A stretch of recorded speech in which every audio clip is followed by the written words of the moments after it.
It's time for Wretched Radio with Todd Friel. Will you join me and George Jetson? Huh? This is Wretched Radio. Jane! Stop this crazy thing!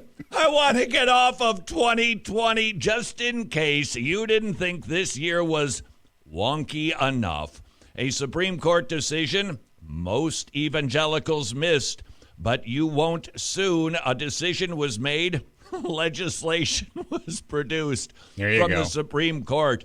6-3, no less. Hey, what happened to those judges we were all excited about? 6-3 ruling that undoubtedly has huge implications for evangelicals. There were 2 court cases brought before the Supreme Court, and the ruling that came down, it will impact your business. It will impact your Christian school. It will impact your church. It will impact your kids, and mostly it will impact your daughter. Going back in time to 1964, the Supreme Court citing Title VII, where it informed us that we cannot discriminate based on sex. Prepare for an anachronistic fallacy. What did the word sex mean in 1964? When the ruling was delivered, you've got the answer to this, birthday boy? Yep. I do. What did sex mean in 1964 Sex in involved context of discrimination? Sex involved genders, the two genders. Boys and girls, that you cannot discriminate against. It was particularly aimed at women. A good thing. Don't discriminate against women. Well, now with a fair amount of irony wafting through those hallowed halls in Washington, D.C., the Supreme Court decided what they really meant is no discrimination against transgenders, transsexuals, homosexuals. You mean the Title VII that was intended to protect women from discrimination is now going to expose women in a locker room to a man who thinks he's a woman and desires to shower there? Yes, that's right. Why? Because of an anachronism. A word meant something then that it does not mean now. By the way, this is a biblical fire alarm that needs to go off when you hear somebody do that very thing.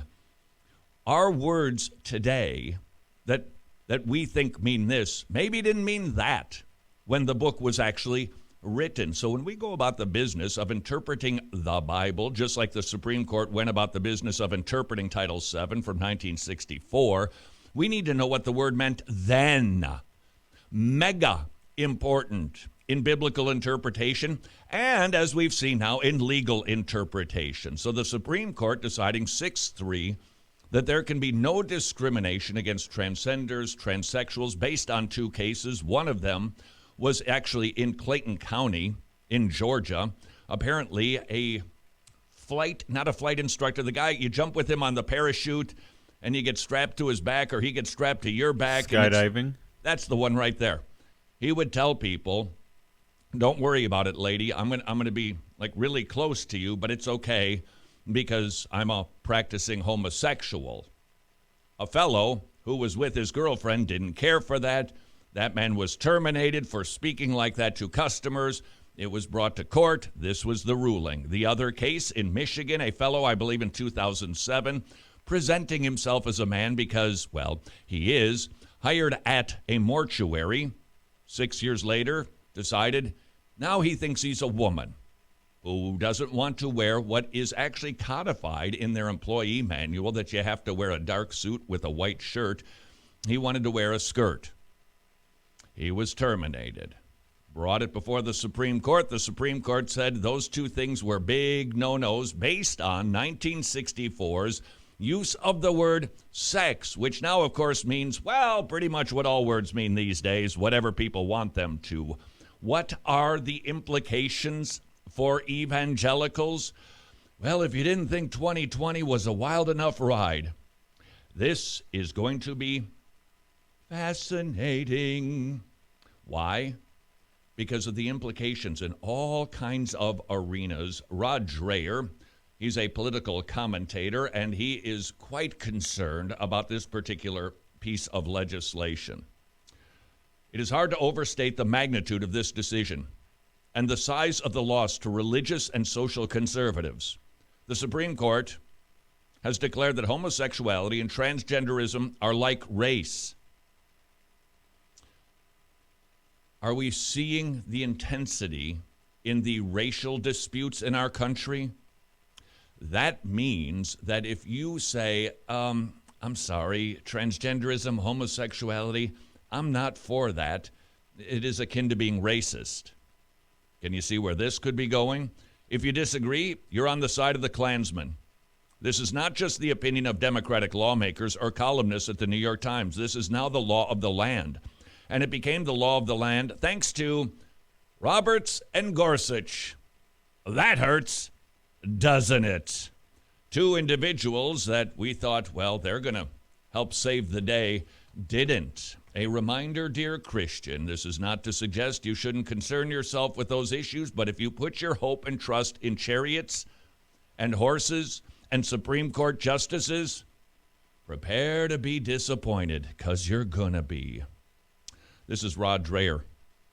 The storm clouds have been gathering for decades, but most of us believers have operated under the illusion that they would blow over.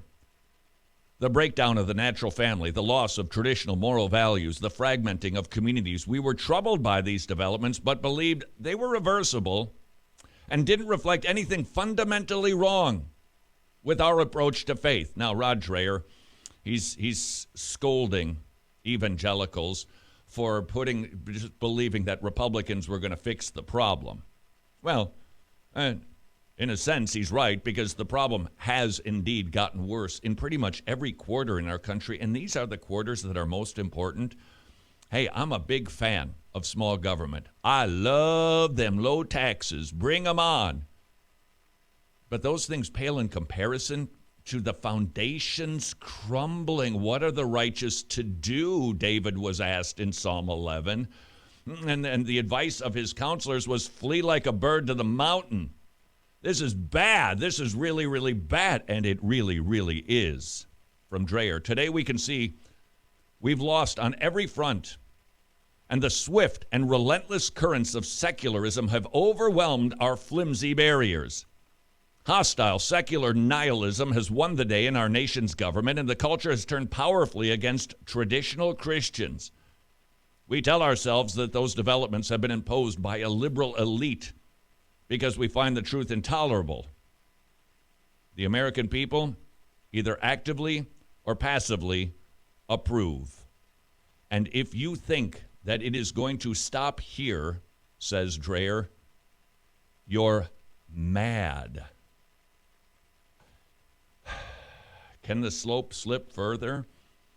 Seems like it.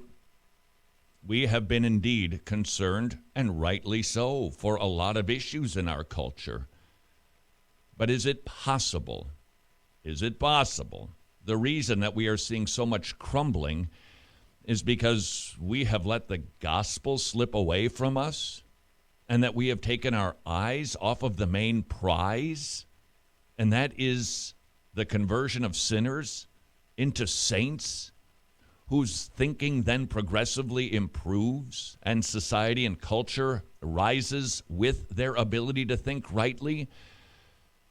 It sure feels like we're feeling the effects. Writes Dreher, we failed. Fundamental abortion rights remain solidly in place. Gallup poll numbers from Roe v. Wade, they haven't meaningfully changed. The traditional marriage and family model has not been protected in law or in custom, and because of that, courts are poised to impose dramatic rollbacks of religious liberty for the sake of anti-discrimination. Now, you might be hearing this and going, what, so we're just supposed to sit back and do nothing?